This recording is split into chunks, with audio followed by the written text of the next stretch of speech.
Judas Priest with Stained Class, 9 tracks, 43 minutes, the 4th studio album from the UK 5-piece, released February 1978 by CBS and Columbia.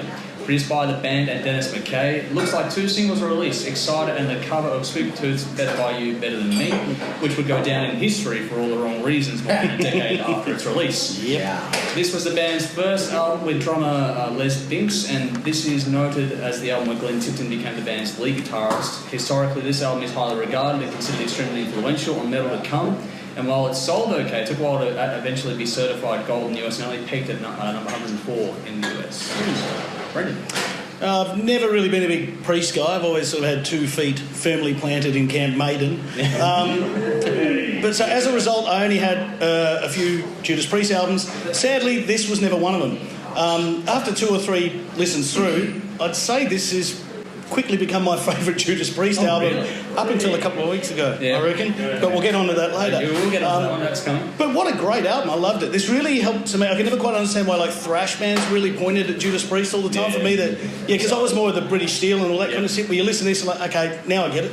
Yeah, I really understand why the thrash bands are pointing at this and saying, this is a major influence. Tipton and Downing's best work I reckon I've ever heard. Rob Halford will never be my favourite singer, but I think he hits it out of the park on this album. I think he does a really good job. Great album. I'll have this on rotation for a while. I thought it was great. I gave it 9 out of 10. Highlights were Exciter, Better By You, Better Than Me, and Saints in Hell. Nice. Yes, Andrew, I am on a real Priest trip at the moment because Firepower. Yeah. We're going to get to that. Agreed. We will. That's coming soon. This album starts with the classic song Exciter. There's a song on this called Better By You, Better Than Me, which had a ridiculous lawsuit against the band for lyrics that were apparently, it was backwards. You have to play the backwards. It tells you to kill yourself. Yeah. Like, come on. Seriously. Don't be a dickhead. And it's sad but incredible that this was taken seriously in 1985. Yeah. That's just PMRC at the height of their fucking game, man. What do you want? Yeah. Fucking idiots. Typical. Rob Halford. Rob Halford is on fire on this album. I love Rob Halford's voice, and I thought his vocals were great. I enjoyed the album, but I'm not big on the guitar sound and tone. I get what you mean. It's a bit thin overall. Yeah. But it was 1978, so it does fit in, yeah. Like that's the sound, I suppose. Like for a pig nose. Yeah. Or one of those little practice hands. Yeah. The ones you got in your kitchen when you're making coffee. I do. I have those. Diane's nodding in the front there. Yeah, he does. Having said that, the guitar work is outstanding. Yeah. There's some great solos on this album.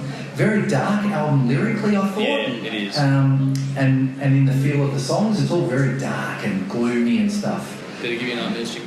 It didn't give me nightmares, but these 2 dudes like killed themselves because they played Let's say backwards. they had mental issues. They may have had an I issue think they before. may well have had the old mental issue excuse. If you fail to kill yourself with a gun, you're doing something wrong to begin with. So let's just leave it at that, shall we? Anyway, good album, really good album. 8 out of 10. Exciter, Stained Class, Invader, Beyond the Realms of Death. Nice. Yeah, I like those. I'm glad you wrote them down for us, Jimmy. Exciter is one hell of a way to open an album. You can easily see why that was chosen to be a single. Production's pretty good overall. Not a really big sound on this one, but it's blended well and everything's captured nicely. The laying applied on this is really well done, with the accents on things as well. And things like momentary guitar hits being really well added in. This one feels strong when you listen to it. That feeling away from it. Not high production, it's just solid, which is pretty much all it needed to do. I do wonder at the drums and bass being back a little bit on this one though for me, especially with a drummer like Les Binks on here. I mean, he was fucking going hell for leather on this, and that's where I think the thrash influence comes in from that as well. Those drums with the guitar, that's where that sits, and they had the drummer way back in the mix. It's like, it could have been more punchy.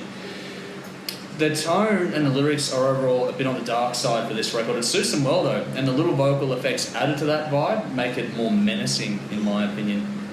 Track order is pretty good. I like the way they've laid this one out. The cover is a bit more upbeat, which is quite funny considering what would come later on with the lawsuit, but it's really well placed in the album as well. They've made the cover suit them as well, which is well done.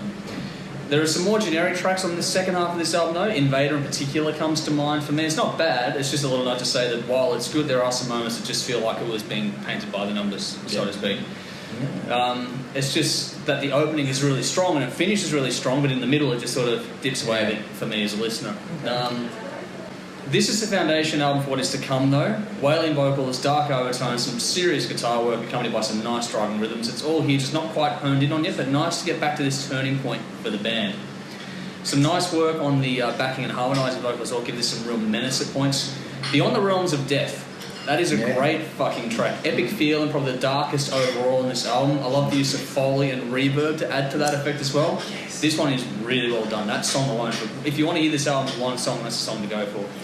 I don't think it's their best work, but you can tell where some refinements will come later on. Learning more about the band, like we talk about firepower. You wouldn't get that without an album like this coming through, I don't think. So that's where it goes through. So it's pretty cool overall, despite my little grumbles on it. Bigger and better things were to come, but they wouldn't have done it without this, like I was just saying. It's Judas Priest, it rocks, it's worth adding to your collection for the historical value and the really solid tracks. I just feel there are some you'll skip over after you've heard them once or twice. I gave it a 7.5 out of 10. Beyond the Realms of Death, Exciter and Stained Class. Nice. Check it out for yourselves, give us your thoughts.